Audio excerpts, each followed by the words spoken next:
What's up, gang? It's Keg from NUKE the House Sports Betting here to preview the field for this weekend's NASCAR Cup Series race at Homestead, the Straight Talk Wireless 400. As always, NUKE the House is available on the Odd Chopper Tales platform. We're selling weekly and monthly NASCAR packages, which include subscriber and game betting shows to get you guys set up for the upcoming NASCAR year. All premium wagers fully tracked on the nukethehouse.com platform if you guys want to go check out what we did in 2024. Recap of last week. On Sunday, we were going for our seventh outright winner in a row across all three series. That did not happen. We got our dick kicked in on Sunday. Bad.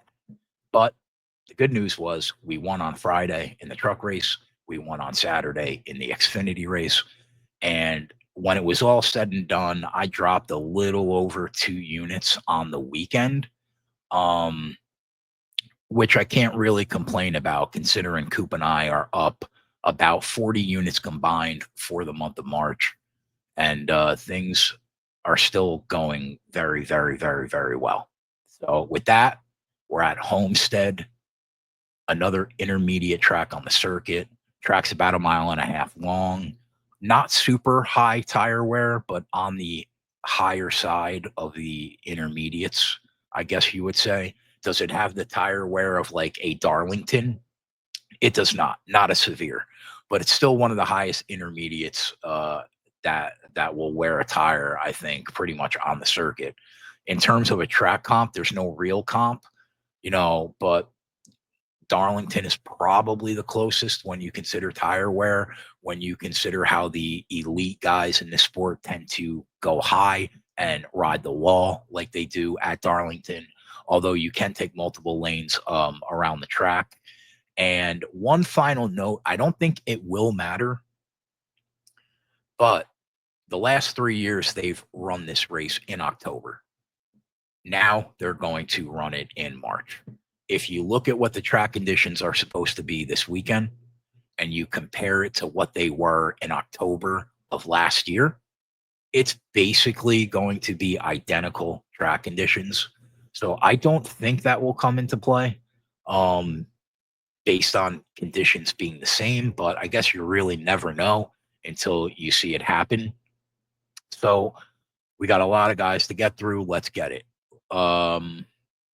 As far as I can tell this week, there are 3 tiers of contenders based on current form, track history, and so on, right?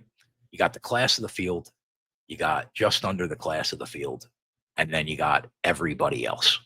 We'll start with the top 3 who probably deserve to be in a tier of their own when you consider how they've raced here in the past and how much speed they appear to have this year.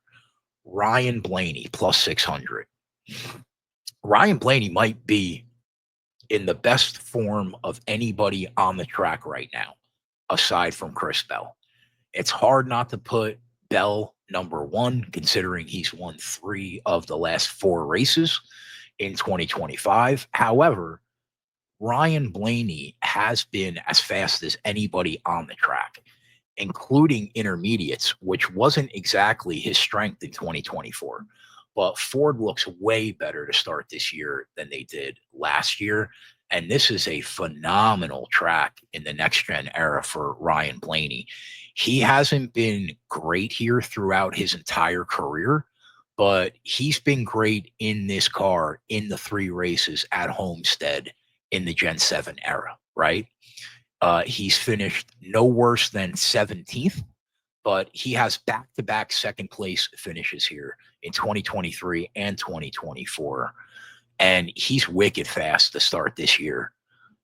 New track conditions scare me a little bit with what I was just talking about, but it looks like conditions should be identical.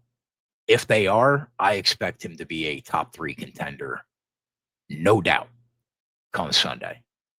Kyle Larson, plus 450.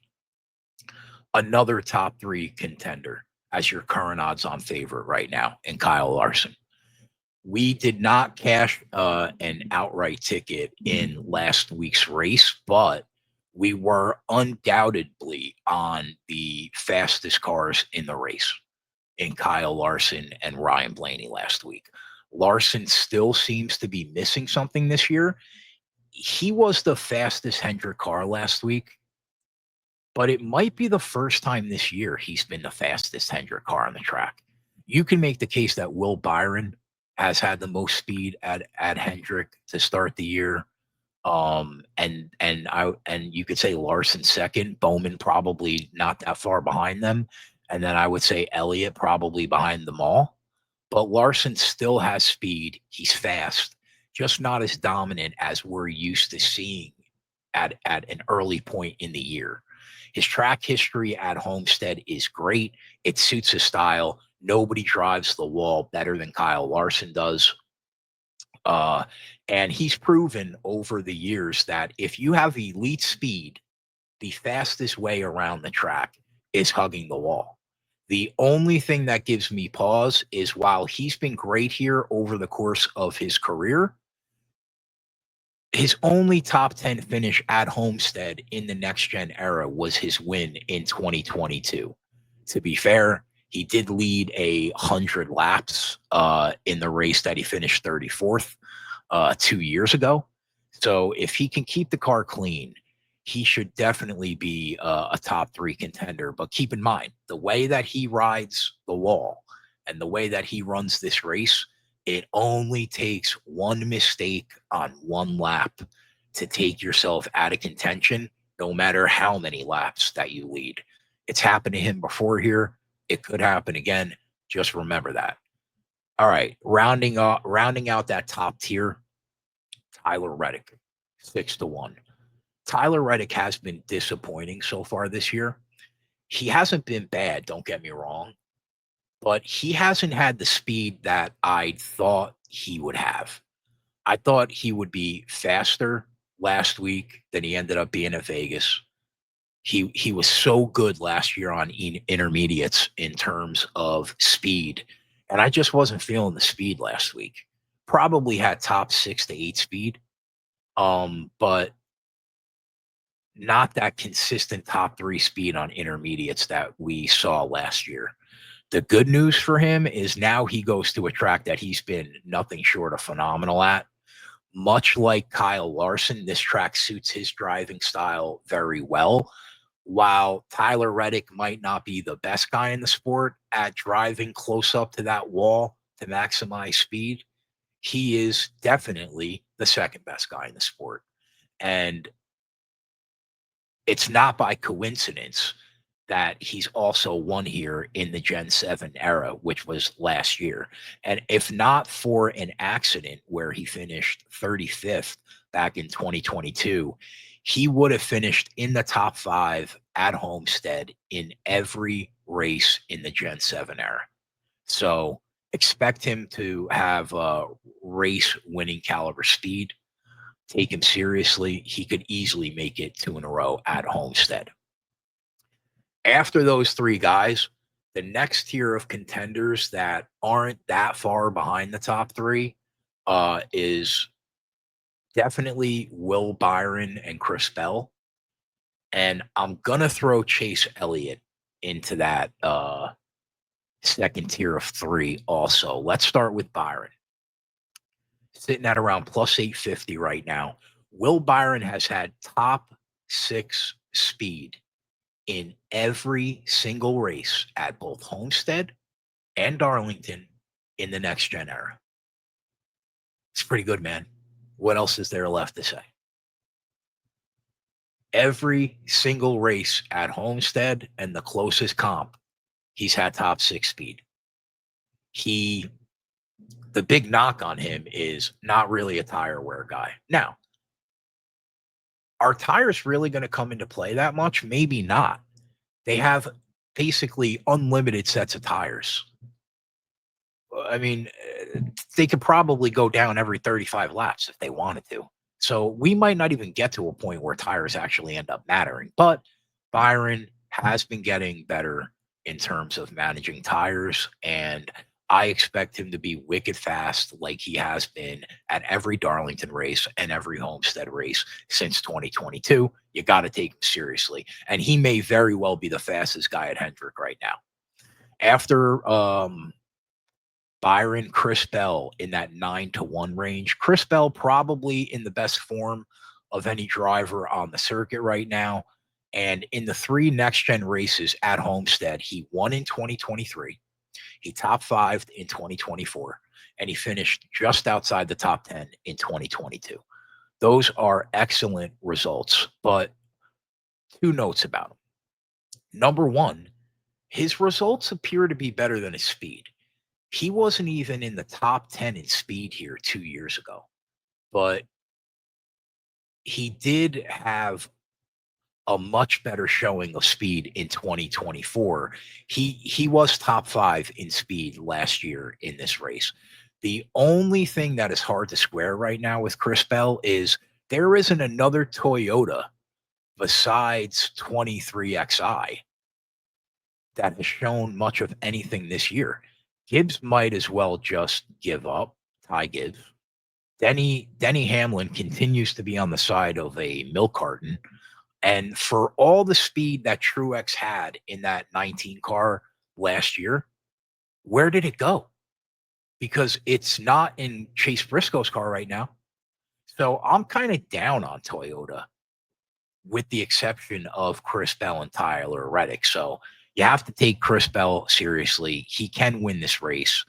I'm just lost right now as to why him and Reddick are the only 2 Toyotas showing any type of speed right now. But those, I would say, are the top 5 contenders in the race, rightfully so. If I was going to add one more driver, it would probably be Chase Elliott in that 11-1 range, just based off the fact that he's continued to prove at this track in terms of speed. And there were only 2 cars faster on the racetrack in 2024 in this race than Chase Elliott was. That was Tyler Reddick. I'm sorry, not Tyler Reddick. That was Ryan Blaney and Denny Hamlin. Those were the only 2 cars faster on the track in the October race than Chase Elliott. So I think you have to take him seriously. The one wild card in this race is Denny Hamlin. Darlington, probably the closest comp to the track. He's as good as anybody in the history of the planet at managing tires, if tire wear ends up really coming into play and being a thing. He has 2 top 5 finishes in 3 races here at Homestead, but I just cannot bet the guy until he has a pulse. Could this be the race where he has a pulse and he finally shows up? Could be. Let's get him off the milk carton first before we start backing him, though, right? If I was going to rank my top 3 guys, it would be Ryan Blaney, Tyler Reddick, and Kyle Larson in that top 3. If I was going to add one more, I favor Will Byron over Chris Bell and Chase Elliott. So that's how I'd rank those 6 guys. But one thing's for sure, it's going to be fun to watch. That's it, boys. That's the field for the Straight Talk Wireless 400. No real long shots stick out to me that I think have a legitimate shot to win the race unless there is massive volatility. At that point, maybe you don't count out somebody like an AJ Allmendinger, a Carson Hocevar, or a Josh Berry. But right now, I think they need some wicked volatility to actually have a race-winning caliber car. So we'll go with that, and we'll be back on Sunday morning for some prop bets for you guys for the NASCAR Cup Series race at Homestead, the Straight Talk Wireless 400. Don't forget to check out nukethehouse.com and the Odd Chopper Tales platform. We will see you guys on Sunday. Later.